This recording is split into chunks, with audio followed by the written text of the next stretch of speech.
ইশাক ভাইয়ের কাছে আমার আহ্বান, আপনি আমার দেশ পত্রিকাকে ফালতু বলছেন, আপনার কাছে আহ্বান যে বাংলাদেশের ফালতু না এরকম একটি আপনার প্রিয় পত্রিকার নামটি জাতির কাছে জানিয়ে দিন। প্রিয় ভাই, আপনি আমার দেশকে ফালতু বলতে গিয়ে নিজে ফালতুতে রূপান্তরিত হচ্ছেন।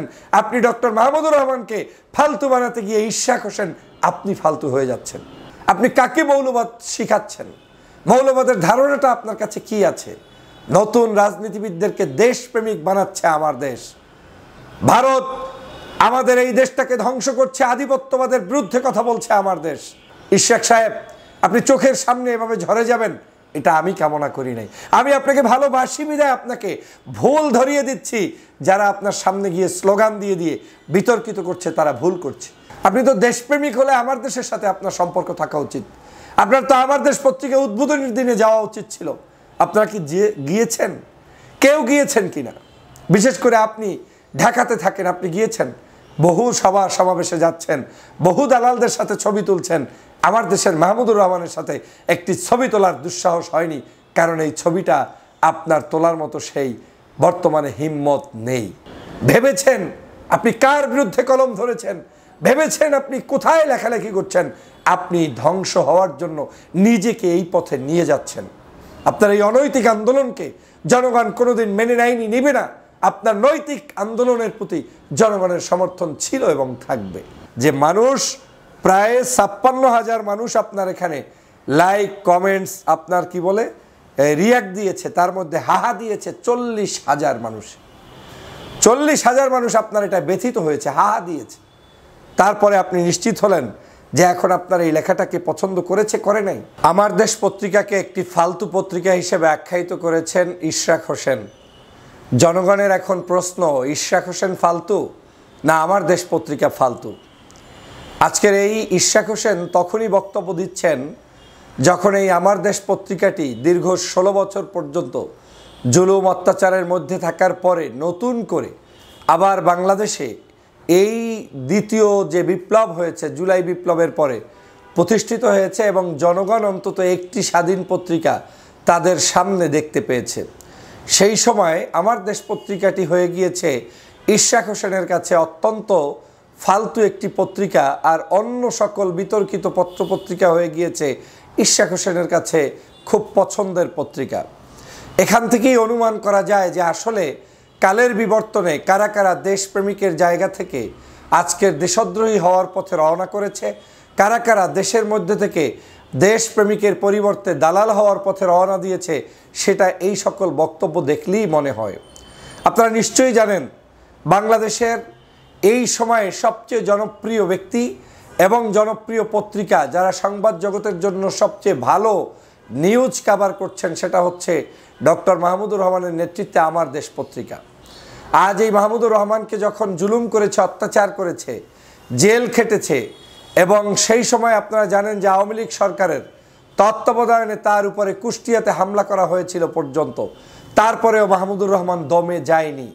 যখন শেখ হাসিনার আশেপাশে সব সংবাদপত্রের জগতের লোকগুলো এসে ঘুরঘুর করত, তখন মাহমুদুর রহমান এককভাবে শেখ হাসিনার বিরুদ্ধে কলম ধরেছেন, লিখেছেন, লড়াই করেছেন এবং জীবনের শেষ প্রান্তে এসেও সেই কাজটি করেছেন। 5ই আগস্টের পরে মাহমুদুর রহমান বাংলাদেশে এসে তিনি প্রথমেই বলেছেন যে তিনি কোনো ক্ষমতা, তিনি কোনো নির্বাচন, তিনি আগামীতে কোনো স্বপ্ন এগুলো নিয়ে আগাচ্ছেন না। একটাই স্বপ্ন, আমার দেশ পত্রিকাটাই হচ্ছে তার জীবনের শেষ ইনিংস। তাহলে তার স্বার্থটা কোথায়? তিনি তো কাউকে উত্থান কিংবা পতনের জন্য কাজ করছেন না, বরং মাতৃভূমি রক্ষার জন্য তার আন্দোলন। সেই মাহমুদুর রহমানের পত্রিকা আমার দেশ পত্রিকাকে ইশরাক হোসেন আপনি একজন বর্তমান প্রজন্মের নেতা হয়ে ফালতু আখ্যায়িত করে আবার ফেসবুকে পোস্ট করবেন, এটা চরমভাবে বাংলাদেশের জনগণকে ব্যথিত যেমন করেছে, আপনার রাজনৈতিক অঙ্গনেও দেউলিয়া শুরু করে দিয়েছে। আপনি যে পোস্টের মাধ্যমে কতগুলো প্রশ্ন তুলেছেন, এখানে এমনভাবে আপনি লিখেছেন মনে হয় যেন আমার দেশ পত্রিকাটি আপনাকে শেষ করে ফেলেছে। আপনি ভুল করলে আপনাকে স্মরণ করিয়ে দিবে পত্রপত্রিকা, আমি ভুল করলে আমার বিরুদ্ধে রিপোর্ট করবে পত্রপত্রিকা। কিচ্ছু যায় আসে না, পত্রিকার কাজ পত্রিকা করবে, আপনার কাজ আপনি করবেন। কিন্তু আপনি এটাকে এভাবে থ্রেট দিয়ে দমিয়ে রাখতে পারেন না। তার মানে প্রমাণ হয় আজ যদি এই অবস্থা হয় তাহলে আগামীকাল আপনার দৌরাত্ম্য যত বাড়বে তত এই পত্রিকার উপরে কতটা হিংসুটে হবেন সেটা আপনি প্রচার করে প্রকাশ করে গিয়েলেন। আপনি এখানে প্রচার করছেন যে আমার দেশ পত্রিকা একটি প্রজেক্ট হাতে নিয়েছে, তারা মৌলবাদ তৈরি করার চক্রান্তে আছে, এই ধরনের মন্তব্য করে আপনি বলেছেন যে প্রজেক্ট নিয়ে নেমেছে, যেটা করতে চাইছে, যাদেরকে প্রতিষ্ঠিত করার মুখপাত্র হিসাবে কাজ করছে, সেটা চরম ব্যর্থ হবে। নতুনদের মৌলবাদ ধারায় নিয়ে তাদের রাজনীতিও শেষ করবে, নিজেরা ঝালমুড়ি ঠোঙ্গা হিসেবে শেষ দ্বারে বিক্রি হবে। এই মন্তব্য কাকে মৌলবাদ বানাবে? আপনি কাকে মৌলবাদ শিখাচ্ছেন? মৌলবাদের ধারণাটা আপনার কাছে কি আছে? নতুন রাজনীতিবিদদেরকে দেশপ্রেমিক বানাচ্ছে আমার দেশ। ভারত আমাদের এই দেশটাকে ধ্বংস করছে, আধিপত্যবাদের বিরুদ্ধে কথা বলছে আমার দেশ। অতএব সেখানে আপনি আমার দেশের বিরুদ্ধে এই ধরনের বক্তব্য দিয়ে আপনি নিজেকে ছোট করলেন এবং জনগণের কাছে আপনি আসলে কাদের পারপাস সার্ভ করলেন সেটা এখন জনগণ প্রশ্ন কিন্তু আপনার কমেন্টস বক্সে করছে। আমি আপনার কমেন্টস বক্স গতকালকে থেকে এখন পর্যন্ত আপনি যেই কমেন্টস বক্স এখানে দেখা যাচ্ছে সেখান থেকে স্পষ্ট হয়েছে যে মানুষ প্রায় ৫৬,০০০ মানুষ আপনার এখানে লাইক কমেন্টস আপনার কি বলে রিয়াক্ট দিয়েছে, তার মধ্যে হাহা দিয়েছে ৪০,০০০ মানুষ। ৪০,০০০ মানুষ আপনার এটা ব্যথিত হয়েছে, হাহা দিয়েছে। তারপরে আপনি নিশ্চিত হলেন যে এখন আপনার এই লেখাটাকে পছন্দ করেছে, করে নাই। আপনি আমার দেশ পত্রিকার একটি লিড নিউজকে শেয়ার করে এখানে বুঝাতে চাচ্ছেন যে আপনার বিরুদ্ধে নেমেছে কি লন্ডন সাফল্য ইশরাকে মিলান। কথা তো সত্য, লন্ডনে যে বিএনপির একটি সাফল্য ছিল সেই বিএনপি আপনার কারণেই মিলান হচ্ছে। এবং তখনই আমি বলেছিলাম যে আপনি হয় কারো ষড়যন্ত্রে পড়ে ফাঁদে পাড়া দিয়েছেন, আপনার জনপ্রিয়তা ধ্বংসের জন্য কেউ আপনাকে কুটচাল করছে, আপনি সেটা না বুঝে তার হুকুমে চলছেন, কারো এজেন্ডা বাস্তবায়ন করছেন, মূলত উদ্দেশ্য আপনাকে এখান থেকে মাইনাস করে দেয়া, সেটাও হতে পারে। আর একটা আপনি ক্ষমতা লিপ্সু হয়ে আপনার পদ পাওয়ার জন্য আপনি অস্থির হয়ে যাচ্ছেন, যেটাতে বিএনপি মেলান হচ্ছে এবং হয়েছে। কোনো অধিকার নেই বর্তমান সময়ে, নাগরিকদের অধিকারকে ক্ষুণ্ণ করে তারপরে আপনি যা তা করবেন, যা ইচ্ছা তাই করবেন। আপনি ভদ্রভাবে আন্দোলন করতে পারেন, সংগ্রাম করতে পারেন, দাবি তুলতে পারেন, কিন্তু আপনি যে ভাষা এখন ব্যবহার করছেন ডক্টর মোহাম্মদ ইউনূসের বিরুদ্ধে, এই সরকারের বিরুদ্ধে, সেই ভাষা এই সরকারের বিরুদ্ধে করার কোনো স্কোপ নেই। এই সরকার আমাদের, এই সরকারকে আমাদেরকেই রাখতে হবে। এই সরকারের বিরুদ্ধে মিছিল করার জন্য ৫ই আগস্ট হয়নি। এই সরকারকে দেখব যতক্ষণ তারা আমাদেরকে নির্বাচনের পদ্ধতির বিরোধিতা না করে, ততক্ষণ তাদের সাথে আমরা আছি। আমরা গণতান্ত্রিক পথে যেতে চাই। এই সরকার আমাদেরকে কমিটমেন্ট করেছে আগামী জুন জুলাইয়ের মধ্যে যে নির্বাচন, সেই নির্বাচনের মানে পরিস্থিতিটা কি আমাদেরকে দেখতে হবে এবং তাদেরকে সময় দিয়েই আমাদেরকে পথ পাড়ি দিতে হবে।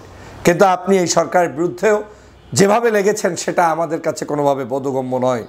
আপনি আমার দেশ পত্রিকাকে যখন ফালতু বলছেন তখন নিজেকে ফালতু হিসেবে চিন্তা করুন যে আপনি যে কাজগুলো করছেন এই কাজগুলো ফালতুমি করছেন, ফাত্রামি করছেন নাকি ভালো কাজ করছেন।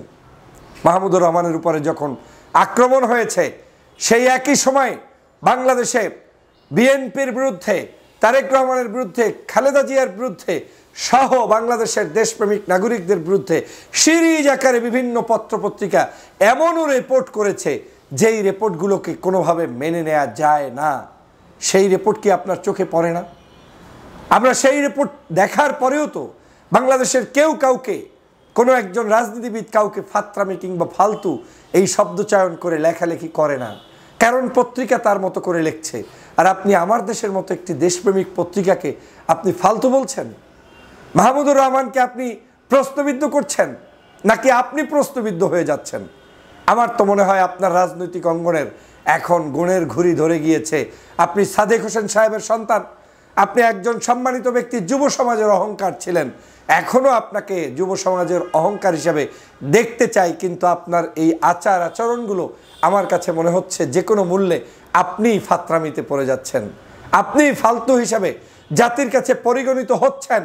এই 5 দিন 10 দিন আন্দোলন করার মধ্য দিয়েই আপনি সফলতা অর্জন করতে পারবেন না, বরং আপনার কাছ থেকে জনগণ এখন ছুটে যাচ্ছে। এই সিটি কর্পোরেশনে আপনি জনপ্রিয়তার শীর্ষে থেকে নির্বাচন করে নির্বাচিত হতেন, তাতে কোনো আপত্তি ছিল না। কিন্তু আপনি যে পদ্ধতিতে আগাতে চাচ্ছেন এই পদ্ধতি আপনাকে খেয়ে দিচ্ছে। আপনি কি লিখেছেন? আমার দেশ একটা ফালতু পত্রিকা, এটা ফেরত আসার পর ভালো ভেবেছিলাম, কিন্তু এটার মধ্যে নিরপেক্ষতার নও নাই, এমনভাবে ফটোকার্ড, ইউটিউব নিউজ, এর আগে প্রিন্ট ভার্সনের প্রথম পেজে আমাকে টার্গেট করে হ্যাঁ করে সম্পূর্ণ ভানোয়াট বয়ান দিয়ে খবর ছাপিয়েছে। বাহ, আপনি আমার দেশ ছাড়া আর কোনো পত্রিকা ফালতু নিউজ দেশে পান না। আপনি আমার দেশকে পেলেন ফটোকাট টটোকাট করে, মানে নিউজের নাও নাই। হ্যাঁ, এই হচ্ছে আপনার মন্তব্য। ইশাক সাহেব, আপনি চোখের সামনে এভাবে ঝরে যাবেন এটা আমি কামনা করি নাই। আমি আপনাকে ভালোবাসি বিদায় আপনাকে ভুল ধরিয়ে দিচ্ছি। যারা আপনার সামনে গিয়ে স্লোগান দিয়ে দিয়ে বিতর্কিত করছে তারা ভুল করছে। আপনার আন্দোলনেই আমি যমুনায় গিয়ে সম্মতি জানিয়েছিলাম, ভিডিও দিয়েছিলাম, আমি লেখা দিয়েছিলাম, কিন্তু আপনার এই আন্দোলন দেখার পরে আমি আপনার সেই সমর্থন 24 ঘন্টাই চালু রাখতে পারি না। অবশ্যই আপনার জন্য শুভকামনা, কিন্তু আপনার সকল অনৈতিক কাজের বিরুদ্ধে আমার এই বক্তব্য অব্যাহত ছিল, আছে এবং থাকবে। আপনি বলছেন নগর ভবনে গতকালকের ঘোষণা এসেছে সেবা চালু করা হবে, তাই লোক সমাগম কমিয়ে আনা হয়েছে। আমার দেখা মিলবে যখন যেখানে প্রয়োজন হবে। এই পত্রিকা নামের ফাত্রামি মার্কা খবর কেন ছাড়াচ্ছে জানি না, কেন আমাকে ব্যক্তিগত আক্রমণ করছে তাও জানি না। এদের সাথে কোনোদিন যোগাযোগ ছিল না। 2010 সালের ওই সময়টিতে সাহসী ভূমিকা ও স্কাইপ কেলেঙ্কারি ফাঁস করার মতো কাজের জন্য আস্থা ও সম্মান অর্জন করেছিল জনগণের। আপনি 10 সাল পর্যন্ত এই পত্রিকার সাথে সম্পর্কও আপনার ছিল না। আপনি তো দেশপ্রেমিক হলে আমার দেশের সাথে আপনার সম্পর্ক থাকা উচিত। আপনার তো আমার দেশ পত্রিকা উদ্বোধনের দিনে যাওয়া উচিত ছিল। আপনারা কি গিয়েছেন? কেউ গিয়েছেন কিনা? বিশেষ করে আপনি ঢাকাতে থাকেন, আপনি গিয়েছেন, বহু সভা সমাবেশে যাচ্ছেন, বহু দালালদের সাথে ছবি তুলছেন। আমার দেশের মাহমুদুর রহমানের সাথে একটি ছবি তোলার দুঃসাহস হয়নি, কারণ এই ছবিটা আপনার তোলার মতো সেই বর্তমানে হিম্মত নেই। কি করলেন? আবার লিখলেন নিজ অবাস্তব স্বার্থ হাসিল কিছু ব্যক্তির প্রতি চরম বিদ্বেষ ও মিথ্যাচারের শিকার করতে গিয়ে এই পেপারের ভিতর সব খবর মূল্যহীন হয়ে পড়বে।